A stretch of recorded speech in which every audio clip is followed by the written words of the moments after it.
Ancient Buddhist prophecies about the end of Dharma. There comes a moment in the life of a person and in the life of a civilization when the noise no longer convinces, the sounds continue, louder than ever, yet something within grows quiet in a troubling way. Not peaceful quiet, hollow quiet, a silence filled not with clarity, but with absence. This is not a new condition. It has visited humanity many times before, wearing different faces. In the Buddha's time, it appeared as endless ritual without insight, as rigid belief without compassion, as authority without wisdom. Today, it appears as speed without direction, information without understanding, spirituality without transformation. Why would such an ending occur? Not because the Dharma fails, but because human beings forget why they sought it in the first place. When suffering becomes normalized, it no longer provokes inquiry. When distraction becomes constant, stillness feels threatening. When identity becomes precious, the idea of letting go feels dangerous. When ancient texts speak of the end of the Dharma, they are not pointing to a date on a calendar.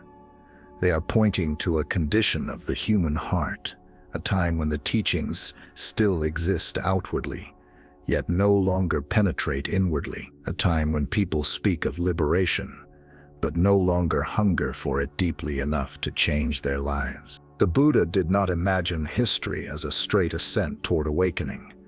He saw it as a tide, rising and receding, clarity appearing and dissolving, truth remembered and forgotten.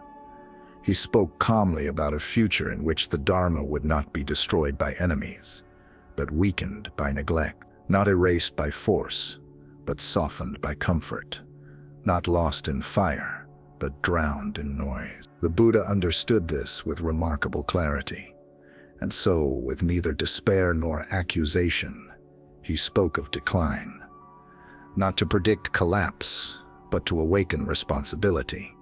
He was not asking future generations to fear the end of the Dharma. He was asking them to notice when they were drifting away from its heart.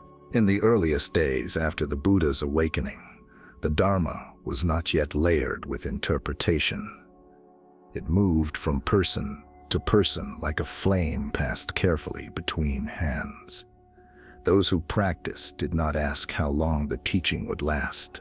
They asked how deeply it could be realized in this very life. To speak of these prophecies now is not to declare that the Dharma is gone. It is to ask something far more intimate and urgent. Is the Dharma alive in us? Yet even then, the Buddha spoke of impermanence, not only as a truth about bodies and worlds, but as a truth about teachings themselves. He understood that insight does not preserve itself automatically. It must be renewed through practice, or it fades into memory. The ancient prophecies begin here, not with catastrophe, but with subtle change. The first stage of decline, as described in early Buddhist tradition, is not moral collapse. It is not corruption or violence. It is something far quieter, the fading of direct realization. This happens when the Dharma shifts from being a mirror to being a map. A mirror demands honesty. A map can be admired without being followed. The Buddha foresaw that people would begin to speak beautifully about non-attachment while remaining deeply attached to their views, their roles, and their sense of self. They would praise impermanence while clinging desperately to status and security. They would speak of compassion while quietly nurturing resentment and division. In this stage, the teachings are still accurate. The words are still recited correctly. The stories are still told with reverence. But fewer people know, in their bones, what those words point toward. Liberation becomes conceptual. Enlightenment becomes symbolic. Suffering becomes something to discuss, rather than something to investigate intimately. When few people taste the fruit of deep practice, discipline begins to feel unnecessary. Ethical restraint seems excessive. Meditation feels optional. Renunciation appears outdated.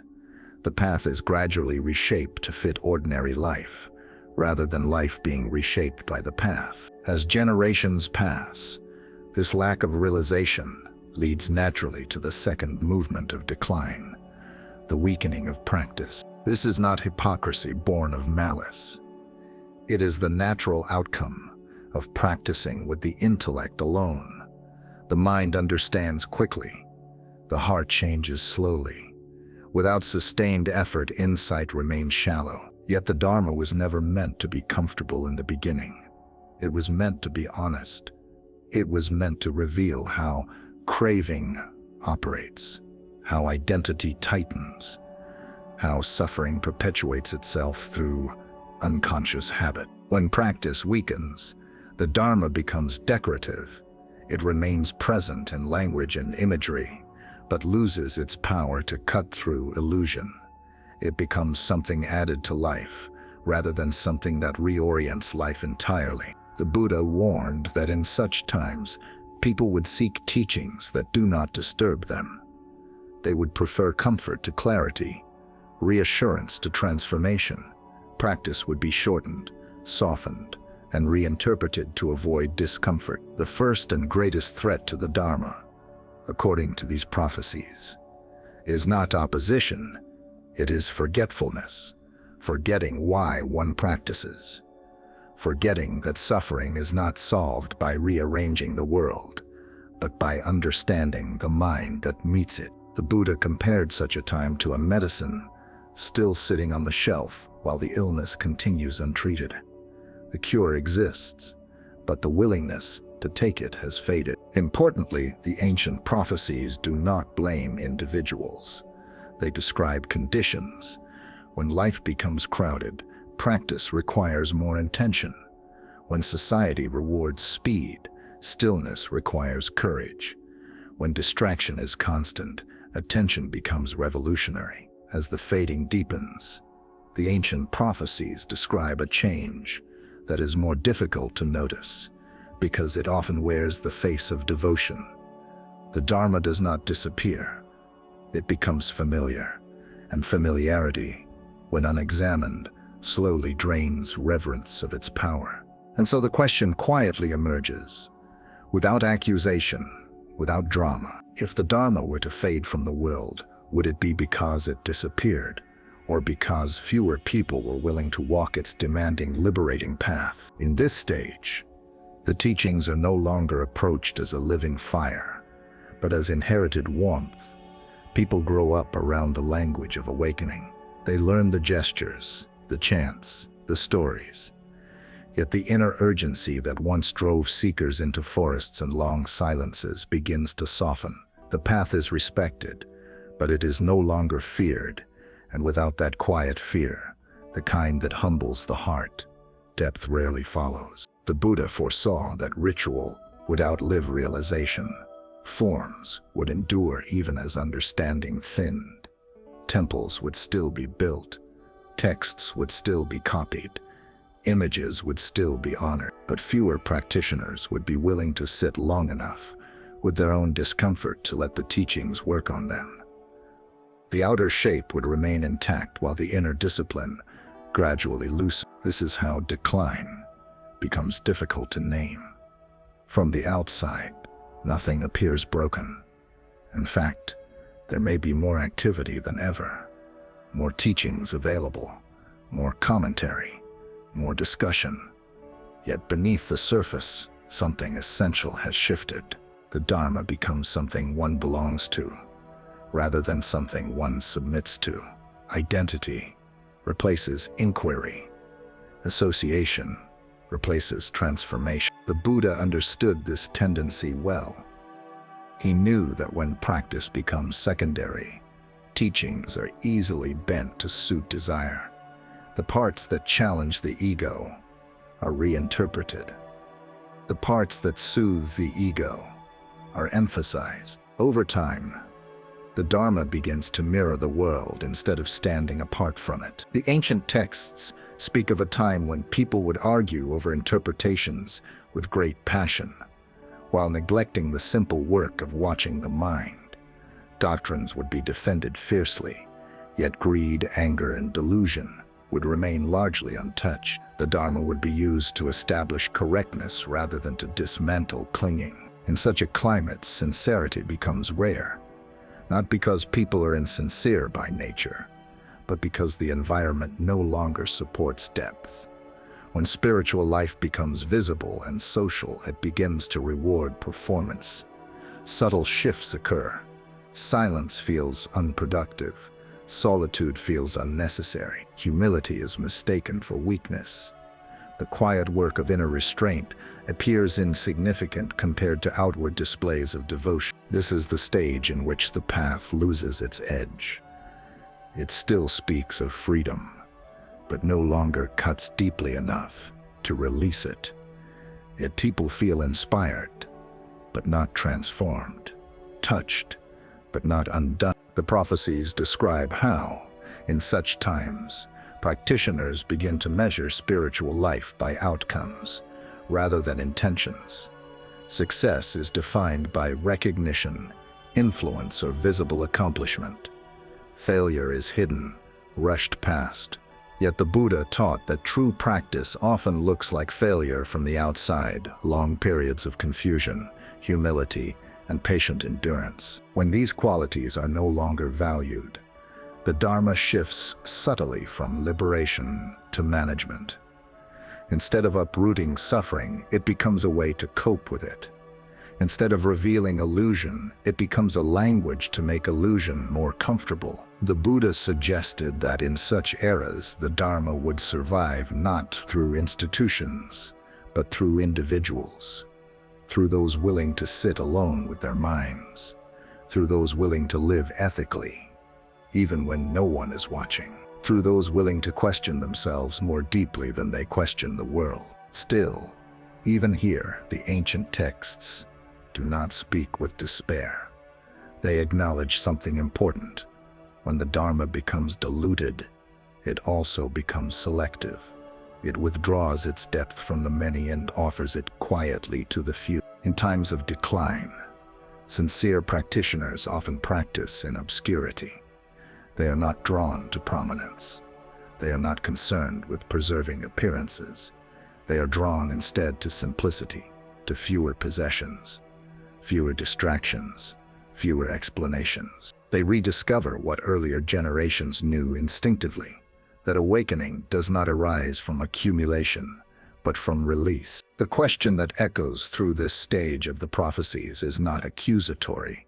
It is intimate and unsettling. If the Dharma asks us to let go of who we think we are, how much of it are we truly willing to hear? When the ancient prophecies speak of the later stages of decline, their tone becomes quieter, not darker. By this point, the loss is no longer dramatic enough to provoke alarm. It has settled into normality. What was once unthinkable now feels ordinary. What was once questioned now goes unnoticed. The Buddha described a time when the Dharma would still circulate widely, yet rarely disturb the roots of suffering. People would speak easily of awareness while living almost entirely on autopilot. They would praise compassion while remaining inwardly guarded. They would celebrate freedom while clinging tightly to identity, opinion, and control. This is the most delicate phase, because almost no one believes anything is missing. In such a time, the Dharma becomes thin, not because it is rejected, but because it is absorbed into the background of life. It becomes one voice among many, competing with entertainment, ambition, fear, and endless self-reference. When everything is important, nothing is essential. The ancient texts suggest that this stage is marked by a subtle reversal. Instead of life being examined through the lens of the Dharma is examined through the lens of life. Teachings are judged by whether they align with personal comfort, social norms, or prevailing beliefs. If they challenge too deeply, they are set aside. If they affirm existing views, they are embraced. The Buddha foresaw that in such an era, people would prefer explanations to experience. They would accumulate understanding without allowing it to touch the heart. The mind would become full, while wisdom remained scarce. Learning would accelerate, but insight would lag behind. This is how the path loses its power to unsettle illusion. The Dharma was never meant to confirm us. It was meant to expose how confirmation itself becomes a form of bondage. This creates a strange imbalance. People know many things about suffering, yet feel helpless before it. They can describe impermanence, yet panic when change arrives. They can speak of non-self, yet defend their identity fiercely. The gap between knowing and being grows wide, and within that gap, frustration takes root. Yet the Buddha did not see this as a moral failure. He saw it as a natural consequence of distraction. A scattered mind cannot commit deeply. A restless heart cannot remain with difficulty long enough to learn from it. The prophecies describe how, eventually, even practice itself becomes fragmented. Meditation is taken up briefly, then abandoned when results do not come quickly. Ethical restraint is admired, but postponed. Renunciation is respected in theory, but avoided in the. The path is sampled rather than walked. In this stage, suffering becomes more complex. People are no longer simply bound by craving. They are bound by confusion about their own confusion. They seek relief everywhere, except where it can be found, in direct awareness of the present moment. The ancient texts say that when this happens, the Dharma becomes invisible in plain sight. It is present in words, but absent in lives. It is honored in name, but ignored in action. It is remembered as history, rather than trusted as a path. And yet this is crucial. The Buddha never spoke of this stage as final. Even in the deepest decline, the conditions for awakening remain intact. Impermanence still operates. Suffering still arises. Craving still burns. And because these truths persist, the possibility of freedom persists as well. The Dharma does not die when it is forgotten. It waits. It waits in moments of quiet despair, when distraction finally fails. It waits in the exhaustion that follows endless striving. It waits in grief, when illusions fall away and the heart becomes raw and honest. It waits in the simple recognition something is not right, and it cannot be fixed by more of the same. In such moments, the ancient path reveals itself again, not as doctrine, but as necessity. The Buddha trusted this deeply. He trusted that suffering itself would keep pointing beings back toward understanding, that no matter how obscured the Dharma became, life would continue to ask the same questions, again and again, until someone listened. In times of widespread forgetting, awakening often arises quietly, not in centers of attention, but at the edges, not through grand movements, but through solitary persistence. A person sits down, they breathe, they observe, they stop running. And in that stopping, something ancient stirs. The final question that emerges in this stage is not about the future of Buddhism, or of institutions, or of tradition. It is this. The prophecies speak of these individuals with great tenderness. They may feel isolated, unsupported, out of step with their time, yet they carry the Dharma not as belief, but as lived clarity. In them, the teaching is no longer vulnerable to decline, because it is no longer dependent on form. As the night deepens and the imagined fire settles into embers, there is no final announcement, no dramatic ending to mark the fate of the Dharma. There never was. What remains instead is something far quieter, far more demanding, and far more intimate. When the Dharma no longer carries you, are you willing to carry the Dharma quietly, patiently, without recognition, in the way you live, think, speak, and respond to suffering? The ancient prophecies were never meant to be read as predictions carved into stone. They were offered as reflections held up to the human heart. They do not ask us to decide whether the Dharma has ended in the world, They ask us whether it is ending or beginning within us. The Buddha did not entrust the future of his teaching to time, to power, or to numbers. He entrusted it to awareness, to the simple, courageous act of seeing things as they are, again and again, even when it is uncomfortable, even when it dismantles our favorite stories about ourselves. If the Dharma fades, it fades first in moments of inattention, in moments when we rush past discomfort rather than learning from it, in moments when we cling to identity instead of observing it, in moments when we seek reassurance rather than truth. And if the Dharma survives, it survives in moments just as small.